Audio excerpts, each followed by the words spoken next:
et puis après ça se voit aussi. Ouais. Sympa.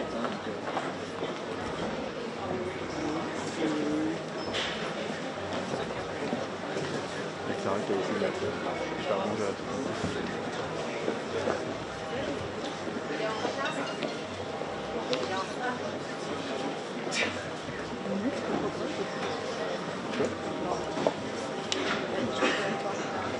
Ah, c'est bon.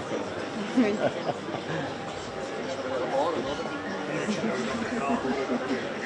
La demi-tournée. Sogar Alu so steigern. Ja. Non, Barzien inintentionnel, parce que c'est pas facile.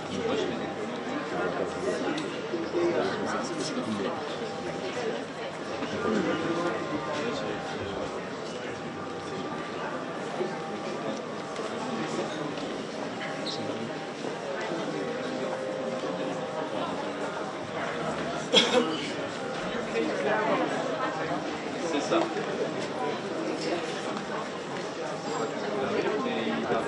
Il a le droit d'arriver en retard ou pas?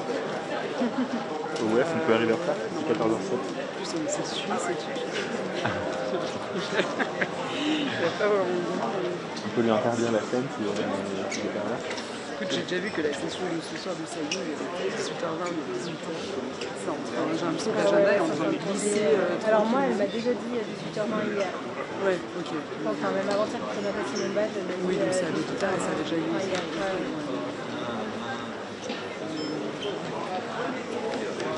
Ah bah voilà.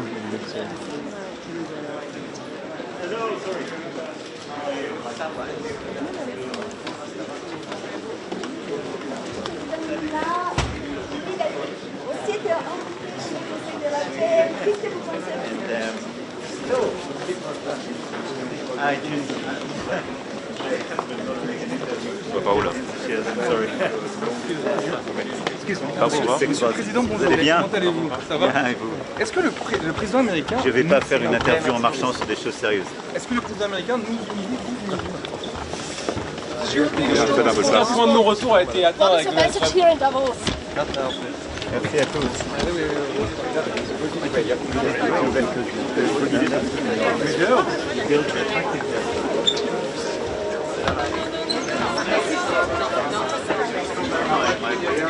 Les dialogues avec Trump sont pas possibles.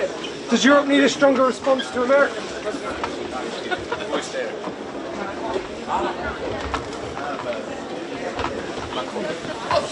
Merci.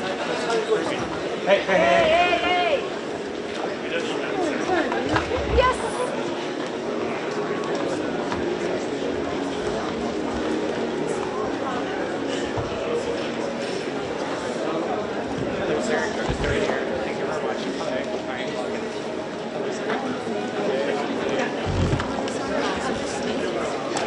Le pool, vous avez besoin d'aller à l'intérieur? Non. Non, ah, vous restez. Ah, tant mieux.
I'm going to get started. Welcome, everybody. Mr. President, welcome. I've been visiting France for more than 50 years. I know I don't look it, but truly so. And over that time, I've been passionate about visiting France, understanding it, learning about it, learning from it. But mostly I've been passionate about the debates we have related to the French economy, and importantly, the future of France. What's striking to me about these debates, the debates have actually changed. And the debates have changed over the last decade. Today, I think there's a broad agreement around one single idea, that economic growth matters. Economic growth, as it broadens, reduces polarization. I think that sounds obvious now about the need for economic growth, but not so long ago. It was still an open question whether competitiveness would truly sit at the center of France's economic vision. I think that question has been answered, and President Emmanuel Macron has been the key man driving that shift and answering that question. In fact, you could make an argument that no French leader has led his country at a more pivotal time since World War II. From the onset, President Macron has argued that France must strengthen itself. It must strengthen its defense. It must renew itself in its capacity to innovate, but also importantly, and maybe more importantly today than ever before, and remain engaged in the world. That perspective has defined his presidency and is one that is helping to shape the conversation, the needed conversation about Europe's future. Ladies and gentlemen, please join me in welcoming the President of the French Republic, Emmanuel Macron.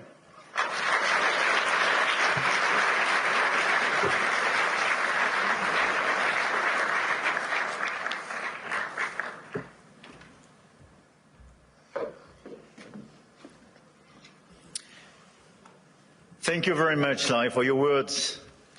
Your Majesties, distinguished heads of state and governments, President Lagarde, ministers, ambassadors, business leaders, ladies and gentlemen. I'm extremely happy to be here, and it's great to be here, as the Financial Times would say. And it's a time of peace, stability, and predictability. So let's try to address the key challenge of this world in a few minutes' time. But it's clear that we are reaching a time of instability, of imbalances, both from the security and defense point of view and the economic point of view. Look at the situation where we are. I mean, a shift towards autocracy against democracy, more violence, more than 60 wars in 2024, an absolute record, even if I understood a few of them were fixed. And conflict has become normalized, hybrid, expanding into new domains, space, digital, information, cyber, trade, and so on. It's as well a shift towards a world without rules, where international law is trampled underfoot, and where the only law that seems to matter is that of the strongest, and imperial ambitions are resurfacing. Obviously, the Russian war of aggression against Ukraine, which will enter into its 4th year next month, and conflicts continue in the Middle East and across Africa. This is as well a shift towards a world without effective collective governance, and where multilateralism is weakened by powers that obstruct it or turn away from it, and rules are undermined. And I can multiply the examples of international bodies weakened or left by the key economies. And when we look at the situation, it's clearly a very concerning time, because we are killing the structure where we can fix the situation and the common challenges we have. Without collective governance, cooperation gives way to relentless competition. Competition from the United States of America through trade agreements that undermine our export interests, demand maximum concessions, and openly aim to weaken and subordinate Europe, combined with an endless accumulation of new tariffs that are fundamentally unacceptable, even more so when they are used as leverage against territorial sovereignty. And competition from China, where massive excess capacities or distortive practices threaten to overwhelm entire industrial and commercial sectors. Export control has become more dangerous new tools, destabilizing global trade and the international system. And the answer, in order to fix this issue, is more cooperation and building new approaches. And it's clearly building more economic sovereignty and strategic autonomy, especially for the Europeans, which is for me the core answer. In this context, I want to exclude two approaches. The first approach would be to, I would say, to passively accept the law of the strongest, leading to vassalization and bloc politics. I think accepting a sort of new colonial approach doesn't make sense. And all the head of state and government and business leaders, which would be too complacent with such an approach, will take a huge responsibility. The second would be to adopt a purely moral posture, limiting ourselves to commentary. That path would condemn us to marginalization and powerlessness. Faced with the brutalization of the world, France and Europe must defend an effective multilateralism because it serves our interests and those of all who refuse to submit to the rule of force. And for me, the two answers are, on one side, more sovereignty and more autonomy for the Europeans. On the other side, an efficient multilateralism to deliver results through cooperation. Obviously, France and Europe are attached to national sovereignty and independence, to the United Nations and to its Charter.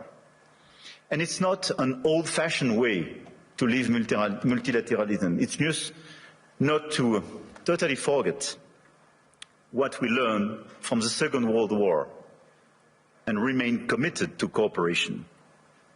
And this is also because of those principles that we have decided to join the mutual exercise in Greenland without threatening anyone, but just supporting an ally and another European country, Denmark. Facing this order and this new situation, this year France holds the G7 presidency with a clear ambition to restore the G7 as a forum for frank dialogue among major economies and for collective and cooperative solutions. Trade wars, protectionist escalation, races towards overproduction will only produce losers. This is why addressing global economic imbalances is our key priority. And if we look at the situation, the current imbalances are due to some key phenomena, and we all have to deliver our own agenda.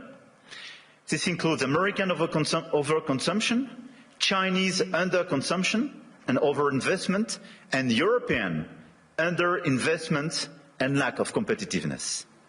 And these imbalances are also reflected in development gaps, by the way, and we can no longer settle for aid that neither delivers sufficient result nor enables countries to escape poverty. So our objective through the G7 is to demonstrate that the world's major powers are still capable of reaching a shared diagnosis of the global economy and committing to concrete actions. Cooperating is not about blaming others. It is about assuming one's share of responsibility and contributing to solutions. So the objective of this G7 will be to build this framework of cooperation in order to fix the roots of these imbalances and restore efficient convergence and cooperation through multilateral frameworks. And the other objective is as well to build bridges and more cooperations with the emerging countries, the BRICS and the G20, because the fragmentation of this world would not make sense. Here, this point is for, I would say, the global agenda and how our G7 agenda. On the other side, we have the European answer. And for me, Europe clearly has to fix its key issues: the lack of growth, the lack of GDP per capita growth, and the three pillars of our strategy in order to deliver more sovereignty, more efficiency and more growth would be based on protection, simplification and investment. Because the diagnosis is well known, European competitiveness still lags behind that of the US, and in the current global order, facing precisely the Chinese approach, we have to react. So first, protection. Protection doesn't mean protectionism. But today's Europeans are too naive. This is the unique market open to everybody without checking level playing field. Nobody can access the Chinese market as people are accessing the European market for sure. But even if you take the US and a lot of other countries, the level of protection does exist for investment and trade. And the Europeans are the only one not to protect their own companies and their own markets when the other countries doesn't respect level playing field. This is why we have to be much more realistic if we want to protect our chemical industry, our industry, from the automotive sectors to a lot of others, because they are being literally killed by the lack of respect of a normal framework and level playing field. Europe has very strong tools now, and we have to use them when we are not respected and when the rules of the game are not respected, by the way. The anti-coercion mechanism is a powerful instrument, and we should not hesitate to deploy it in today's tough environment. We must also advance the principle of European preference. There is a North American preference in your market.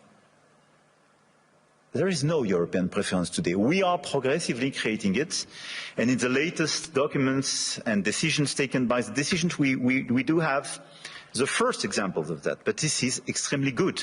And we are currently aligning closely with Germany to deliver an ambitious and simple framework. And this is a decisive project, and I count on the European Commission to present a proposal as well by early 2026 with the highest possible level of ambition in order to deliver, I would say, across the different sectors, the principle of European preference. This is a necessity. We must act on imports as well regarding this protection issue. And in the context of escalating trade tensions and Asian overcapacities, Europe must strengthen its trade defence instruments, including mirror measures to enforce the regulatory standards, and we must improve the quality and added value of foreign direct investments, targeting projects with strong export potential. And this is core for the rebalancing with China. China is welcome, but what we need is more Chinese foreign direct investment in Europe, in some key sectors, to contribute to our growth, to transfer some technologies, and not just to export towards Europe some devices or products which sometimes don't have the same standards or are much more subsidized as the one being produced in Europe. It's not being protectionist, it's just restoring this level playing field and protecting our industry. So from safeguard clauses to mirror clauses to European preferences and incentives for more FDIs, this strategy is absolutely key. And in parallel, protecting our economies will also require a resilient strategy on both imports and exports to de-risk supply chains, particularly for raw materials, rare earths, semiconductors, chips, and to diversify our trade partners. The second pillar of the European economy and the European strategy should be simplification. And when I speak about simplification, we started with CSRD, CSDDD, And we have to do much more on different sectors, and we did it during the past few weeks. On automotive, and we have to do it on chemical, digital, AI, banking, and so on. And the core of this simplification is sometimes to get rid of some recent regulations when they desynchronize in a certain way the European Union in comparison with the rest of the world. But we have as well to accelerate the deepening of the single market. On all these sectors, the 450 million inhabitants and consumers market should be the domestic market of all the EU companies. It's not yet the case as long as you have complexities. In doing so, we must ensure respect technological neutrality and non-discrimination within the European Union. This is another pillar, another point of simplification. Neutral approach in terms of technology and non-discrimination. We discriminate during such a long time between the different sources of energies. It's counterproductive for the Europeans themselves. Companies have a role to play, and we must act, and you must act. And clearly, you must help identify and concretely help us to simplify where it is needed. But for me, this agenda of simplification is not a matter of discussion, but just implementation, speed and scale. The third pillar of the European strategy for more competitiveness and more autonomy is based on investment and innovation. We have to invest much more. If there is a GDP per capita so different between the US and Europe, 65% to 70% of the explanation is due to the difference in terms of innovation. And the US was much more innovative because of public and private investment. So in our budget for the months to come, because we will negotiate during the years, this year in Europe, we have to invest much more money in the critical sectors where the innovation will be made. AI, quantum, green tech, but as well defense and security. The size of our common budget is not the right one. We have to invest much more money in order to be much more credible and accelerate this innovation agenda. But at the same time, if you look at the situation, we don't have sufficient private investment, and this is one of the main differences. We do have the savings as the Europeans, much more than the US, by the way. But this saving is overinvested in bonds and sometimes in equities, but outside Europe. So this is why the top priority should be securitization program. It is prepared, we have to accelerate the implementation. And second, capital market union. Precisely in order to have more integration and simplification, but to have an efficient capital market union in order to invest much more money and use our savings to be invested on innovation and equity in Europe. This agenda for me is our top priority, both the global and the European one. And it is to be implemented in the months to come, because everything is about acceleration. And France is committed to deliver this agenda. We work very closely with our key partner. And at the same time, our objective for France is to stabilize our results and our macro approach, and to remain the highly attractive country we are. We've been the most attractive country of Europe during the past 6 years, and to consolidate our deep structural reforms and our key advantage. And on top of the business framework we have, I want here to insist on the fact that we have a competitive, stable, low-carbon electricity supply. We exported last year 90 terawatt-hours of electricity, and a low-carbon one, based on our nuclear model. We have world-class innovation and research capabilities, and we will improve them. And we have one of the most vivid and active ecosystem in AI, quantum computing, energy transition, etc., and a lot of the startups and unicorns and large caps of these sectors are with me in my delegation today. And on top of that, let me insist, and I will stop here, on the fact that we have a high-quality infrastructure and large market with strong purchasing power.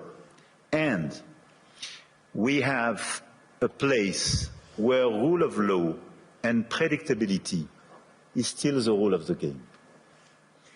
And my guess is that it is largely underpriced by the market. And beyond what you can do in terms of investment, what you can do in terms of strong ambitions, having a place like Europe, which sometimes is too slow, for sure, and needs to be reformed, for sure, but which is predictable, loyal, and where you know that the rule of the game is just the rule of law, it's a good place. And I think this is a good place for today and for tomorrow. So we will be committed during 2026 to try to deliver this global agenda in order to fix global imbalances through more cooperations. And we will do our best in order to have a stronger Europe, much stronger, and more autonomous, based on the pillars I just mentioned, and based as well, and we can revert in the dialogue, but on more investment and commitments on defense and security, because we have to invest much more and invest much more. Because we do believe, and here in the epicenter of this continent, we do believe that we need more growth, we need more stability in this world, but we do prefer respect to bullies, we do prefer science to plotism, and we do prefer rule of law to brutality.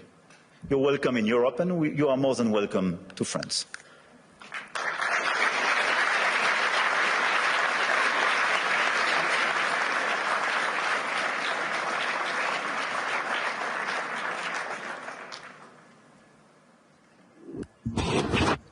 What I'd really like to ask you is, how's your last few days been? But importantly, though, you framed out an economic direction for France and for Europe. If you had to prioritize to transform France and Europe as fast as possible, you close saying, yes, we are slow, yes, but what can we do right now to really accelerate it, to broaden the economies across Europe, that we have more participants? Is there any one silver bullet that you could do to really accelerate that type of growth? I don't think there is one silver bullet, but I think on the very short run, given the situation in some critical sectors, I think the European preference is a necessity because we are desynchronized with the others. And the second one is clearly a big bunch of simplifications. The 28th regime, which is being prepared by the Commission, and the deepening of the single market is key. And this is why I insisted on capital market union. I think if we deliver European preference and capital market union, here are two game changers. Well, you know, I've been talking about the capital market union in Europe as one of the major hindrances compared to the U.S. And so, yes, but I do believe, as we witnessed starting last year, we're starting to see it accelerate this year, you're starting to see more international flows coming back to Europe. And so that is beginning, and so I do believe that will accelerate. But in terms of priorities, if you had to tell the Commission, what should they be more swift in terms of transforming Europe faster, so it can compete with the U.S., compete with Europe, and exceed China and Europe, China and the U.S.? Look, I think this is the discussion we have clearly with the Commission. We will have an informal summit in February focused on this topic. Everything was largely drafted by both Letta and Draghi's reports and is well known. I think the difference is that Draghi was before China surpluses vis-à-vis Europe. I mean, we should not underestimate the fact that 2025, for the very first time, $1 trillion. Yeah, China has such a surplus vis-à-vis the rest of the world, one-third vis-à-vis the US, one-third Europe, one-third the rest of the world. But it was $1 trillion. It was bigger than any other time. Yeah, and for the first time, the deficit between Germany and China was a a trade deficit for Germany. And this is a game changer for Europe. So this is why, clearly for me, we have to fix this issue. And second, it's about the tariffs. So if I have to tell you what could change the game and our approach for all of us in the year to come, for me it would be a bunch of simplification with all this omnibus package for the Commission, sector by sector, European preference, capital market union, and dismantling of the tariff between US and Europe. Because in such a context, what doesn't make sense is to have tariffs between allies. Right. We have to fix the war in Ukraine. We have to help the Ukrainians to resist and find a sustainable peace. We have to fix prosperity in democracies. I mean, it doesn't make sense to have tariffs and be divided, and even to threaten now with additional tariffs. We can use the crazy thing is that we can be put in a situation to use the anti-coercion mechanism for the very first time vis-à-vis the US if they put additional tariffs. Can you imagine that? This is crazy. This is, I do regret that. But this is a consequence of just unpredictability and useless aggressivity. So what we have to do is to remain very calm, all of us. We have such an agenda with so many opportunities and so many challenges. So let's be focused on peace in Europe. Everybody should be focused to help the Ukrainians to have a sustainable peace. Level playing field and fixing the issues and these imbalances with China, because it's an issue for the Europeans and the Americans. And third, let's be focused on more competitiveness in Europe and this big acceleration, full stop. Throughout the sessions today, and I think during the week, AI is going to be the dominant conversation. And the question is, how does AI develop in Europe? I know there was one conversation already being held on that. What is your vision of AI for France specifically? Look, we are a strong believer, and 1 year ago we organized this AI summit in Paris, and we are one of the most vibrant ecosystems in Europe. We're really not in a recession, so 6.9%, calendar year 2025, 5.4%. I have called for getting that number down to 3% by the end of President Trump's term, and I think we're on the way. So you've been using that tariff money to pay down the deficit then? It feeds into the general account, and it's been a big part of it. And again, last year, the U.S. 10-year bond was down about 40 basis points. I believe France was up about 40 or 50. Germany was up 50 or 60.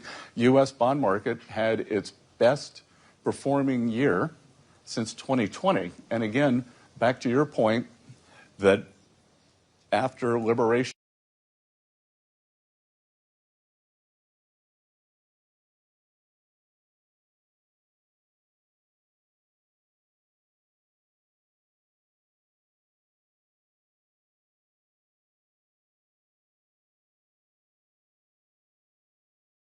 scientists, mathematicians, and so on, and we are increasing our training programs and our capacities, and we have several hubs being identified, and we have a critical ecosystem with LLM champions, but as well we have startup on AI and quantum, I don't forget them, which are extremely present in all these different fields.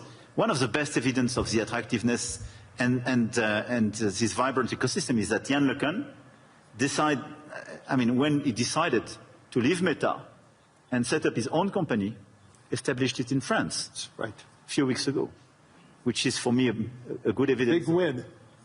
A big win, and we will do our best to help him to work. This is a global company, but incorporated in France and established in France with these talents. So we have all these assets. But what is important for me now is to invest, to help all the startups and the companies in this sector to do much more and to increase. But to do my best in order to make sure that their domestic market is the EU market and not just the French one. Right. And when we speak about strengthening the single market, this is this point. And this is a game changer, because it means your domestic market is not just 68 million inhabitants, but 450 million. It's super important. And it's important for Europe to have that unified grid, which it does not have yet. Exactly. So, for the remaining time, is there any one message that you really want to push over the course of your remaining term that really will resonate, not just resonate for France, but resonate for the world? Look, I really believe that we are in these very challenging times, and you mentioned some of these challenges in your speech. I did in mind, and unhappily we were even not totally complete. Mm-hmm. And at the same time, we see the level of investment in this world, in the current environment, and the ongoing revolution. This level of investment has no comparison with what happened during the past years, not to say decades. So my main message would be, let's not be shy. Let's not be divided. Let's not accept a global order which will be decided by those who claim to have I would say, the bigger voice or the bigger stick or the bigger one. I don't know. But let's focus on just common interests and common challenges. We know what we have to fix: growth, peace, climate. And we should not forget climate in this current agenda. We want peace, we want growth, we want climate. And investment, innovation, everything should be dedicated to fix these three issues. And in order to fix these three issues, let's focus on the key investments, the key innovation, but our ability to cooperate as well. And let's be clear, Davos was founded for restoring a global discussion, having a global discussion between business leaders, but as well governments and so on. A global discussion is a discussion where everybody is respected and where you provide an improvement and a way forward for every place and every people in this world. This is the only way to make it sustainable. And I think this is the right way to do. And even if this is less present in the global debate today, we should focus much more on this approach. More cooperation, and let's focus on our key challenge to deliver peace, prosperity, and decarbonization of our economies for our fellow citizens. This is our duty. As business leaders, as head of states and governments, and we have everything in order to deliver this agenda. Just let's be coordinated. Let's not waste time with crazy ideas. Let's not open Pandora box or new topics. And it's not a time for new imperialism or new colonialism. This is a time of cooperation in order to fix these three global challenges for our fellow citizens. Full stop. We ran out of time. I want to thank the President of the Republic of France, Emmanuel Macron, for his wisdom, but most importantly, for your humanity and your leadership. Thank you, Larry. Thank you, Larry. I appreciate it.